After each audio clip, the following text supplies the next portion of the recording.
Hola amigos, aquí estamos de nuevo para colaborar en estas impertinentes, perdón, irreverentes crónicas de Luis y sus amigos.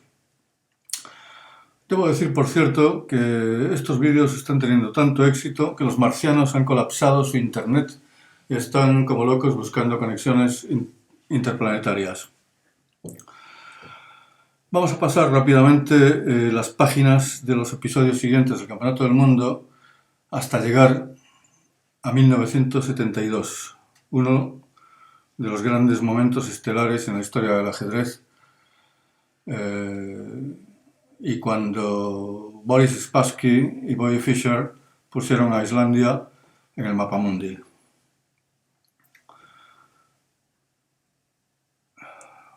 Botvinnik conservó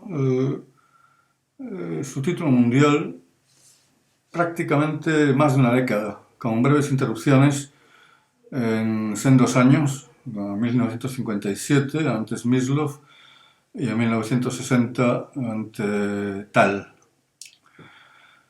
De 1960 debemos pararnos un poquito porque la aparición de este fenómeno joven de Riga, Mikhail Tal, fue un acontecimiento increíble en el ajedrez y una serie de triunfos en los campeonatos soviéticos y luego posteriormente en el Internacional de Portoroz y el torneo de candidatos, naturalmente, del 59, pues se proclamaría aspirante oficial al título. Los expertos daban como favorito a Botvinnik y a pesar de los éxitos fulgurantes de Tal, seguían opinando que sus partidas, que sus victorias tenían mucho de aleatorio, de especulativo, etc. Ahora bien, Tal, con armas similares a las que había utilizado Bronstein 10 años atrás, imaginación, fantasía, combinaciones a gogo, en las que dejó perplejo al patriarca del ajedrez ruso porque las complicaciones le desbordaban. Del match de 1960, la imagen que guardo más presente es la de la sexta partida, en la que Tal realiza un espectacular sacrificio de caballo jugando con negras en F4 y las complicaciones y los problemas que desatan el tablero en ambos flancos realmente volvieron loco a Botvinnik. Yo creo que ahí empezó a fraguarse su derrota en el match. Apenas ganado el match con Botvinnik, los periodistas le preguntaron a Mikhail Tal qué sentía, cómo se sentía, y él dijo: mi cabeza está llena de sol. Algo que al parecer había dicho Yves Montand. Cuando se lo comentaron a Botvinnik, este dijo: el título mundial de ajedrez está en manos de un payaso. Lo cierto es que Tal siempre se había querido expresar con elegancia y era un dominador del lenguaje. Se había doctorado en filología eslava con una tesis sobre la novela satírica Las 12 sillas de Ilfi Petrov. Y era un tipo brillante, rápido, de reflejos. Por ejemplo, hay una anécdota que quisiera contar aquí, que sucedió en el torneo de Bled 1961. Durante la ceremonia de clausura, Fischer le dijo que quería leerle la mano. Y entonces dijo: por tu mano veo, Misha, que eres un buen jugador de ajedrez, pero que muy pronto será campeón del mundo un joven jugador norteamericano. Tal se volvió como un rayo hacia William Lombardi y le dijo: enhorabuena. Su triunfo en 1960 fue tan convincente que Tal pensó que Botvinnik no volvería a hacer uso del match revancha. Pero se equivocó y lo hizo, y con su proverbial capacidad analítica y de preparación, Botvinnik lo superó en el 61, incluso con mayor contundencia. Pero quien definitivamente quitó el título mundial a Botvinnik fue Petrosian en 1963, retirándole prácticamente del ajedrez. Años después, cuando Spassky ganaba el título mundial a su vez a Petrosian en el 69, Botvinnik le preguntaría a Spassky: Boris, ¿usted siempre adivina las jugadas de Petrosian? Y Spassky le contestó: no siempre. Lo interesante era la pregunta, que implícitamente revelaba una de las claves por las que Botvinnik había perdido con Petrosian. Sencillamente no entendía, sus jugadas le resultaban extrañas y a menudo incluso incomprensibles. Llegamos a Bobby Fischer, todo un acontecimiento para nosotros, para el mundo del ajedrez. Bobby Fischer nació en Chicago, la ciudad del viento, la ciudad en la que el legendario arquitecto Frank Lloyd Wright diseñó sus construcciones revolucionarias y a la que el poeta Carl Sandburg dedicó sus visiones apocalípticas y futuristas. No hay espacio aquí para describir, ni siquiera brevemente, la carrera de Fischer, pero podemos detenernos en unos momentos de modo muy rápido. Por ejemplo, mencionar su espectacular victoria sobre Donald Byrne en el torneo Rosenwald en 1956, con solo 13 años. Una partida que muchos expertos calificaron de la inmortal del siglo XX. Podemos recordar, por ejemplo, también que en 1959 era uno de los 8 candidatos al título mundial. En fin, tantas cosas asociadas con el nombre de Fischer. En 1970 fue un año mágico para Fischer y también para la historia del ajedrez, porque ningún jugador en la historia del ajedrez moderno consiguió tantos éxitos y tan convincentes en un mismo año. Para empezar, se había puesto en marcha un match muy ambicioso, que se calificaría match del siglo, entre la URSS y una selección del resto del mundo.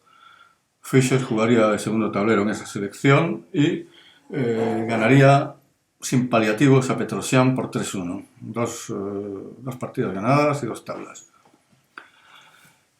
Posteriormente ganó los torneos de Rubin Zagreb en Yugoslavia y en Buenos Aires. En Buenos Aires hizo 15 puntos de 17 partidas, que se hizo pronto. Luego participó también en la Olimpiada de Siegen, cuando todos creían que no lo iba a hacer, y obtuvo igualmente un resultado muy bueno, 10 de 13, aunque perdió con Spassky. Entonces, estaba el ciclo por el campeonato del mundo y nadie creyó, bueno, no es que nadie creyese, es que Fischer no había jugado el zonal USA, de modo que no tenía plaza para el interzonal de Mallorca de ese año. Sin embargo, se produjo lo que podríamos llamar una componenda constructiva por parte de la Federación norteamericana, la FIDE y el público en general, porque todos queríamos que Fischer jugase allí. De modo que Palvenko, que sí se había clasificado, cedió su plaza y Fischer pudo acudir por fin a las Baleares. Años atrás, el gran maestro soviético Alexander Kotov le había picado a Fischer diciéndole que él, en el interzonal de 1952, lo había ganado con 3 puntos de ventaja sobre el segundo clasificado, cosa que era cierta, por supuesto. Fischer inmediatamente le respondió: tengo que batir ese récord. Y lo hizo, porque en Palma de Mallorca ganó con 3 puntos y medio de ventaja sobre el trío de segundos clasificados. Si 1970 fue un año mágico, 1971 no le anduvo a la zaga. Ese año estaban programados naturalmente los matches de la fase de candidatos. Y el primer rival de Fischer era Mark Taimanov, un jugador notable, de gran prestigio internacional y tremendamente optimista. Los rusos se lo tomaron muy en serio, ya empezaban a tenerle mucho miedo a Fischer y una serie de reuniones entre la federación, consultas con grandes maestros, etcétera, sacaron conclusiones que podríamos decir eufemísticas. Solo Spassky tuvo la lucidez o el coraje de decir que él opinaba que lo mejor sería no decirle a Taimanov la verdad acerca de la verdadera fuerza de Bobby Fischer.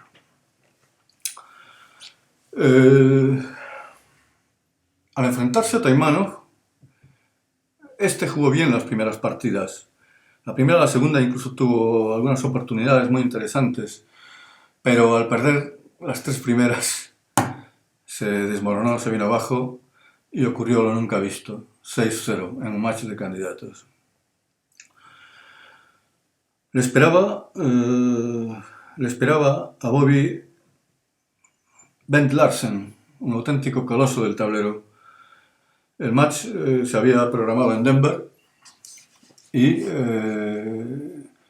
Larsen también hizo algunas luchas muy interesantes, pero lo cierto es que la historia se repitió, 6-0, y Larsen, que había cosechado sobresalientes éxitos en la década de los 60, y no olvidemos además, había defendido el primer tablero de la selección mundial el año anterior en Belgrado, pues aludió entonces a que si en Denver hacía muchísimo calor, que si su presión sanguínea era muy alta, etcétera, etcétera. Cosas que todos hemos oído 1000 veces cuando alguien pierde en ajedrez. El gran maestro Robert Byrne comentó en su columna del Herald Tribune el resultado del match con estas palabras: no puedo explicarme cómo un gigante del tablero como Larsen puede perder 6 partidas consecutivas. Y Sovietsky Sport llevó esa noticia a su primera plana con el titular "Se ha producido un milagro". Con eso queda todo dicho. ¿Cuáles eran los puntos débiles de Fischer? Nadie lo sabía. Sus puntos fuertes sí, una capacidad de lucha arrolladora, unos conocimientos de aperturas, teoría de aperturas, quiero decir, enciclopédicos, una sobresaliente capacidad en el cálculo, un acerado instinto del peligro y una técnica sin fisuras. ¿Quién podía hacer frente a todo eso? Llegó la hora de la verdad. La final de candidatos se disputaría en Buenos Aires.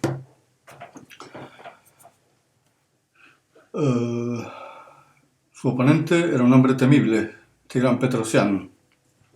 Apenas baja del avión, Bobby Fischer declara a los periodistas: soy el mejor jugador del mundo y estoy aquí para demostrarlo.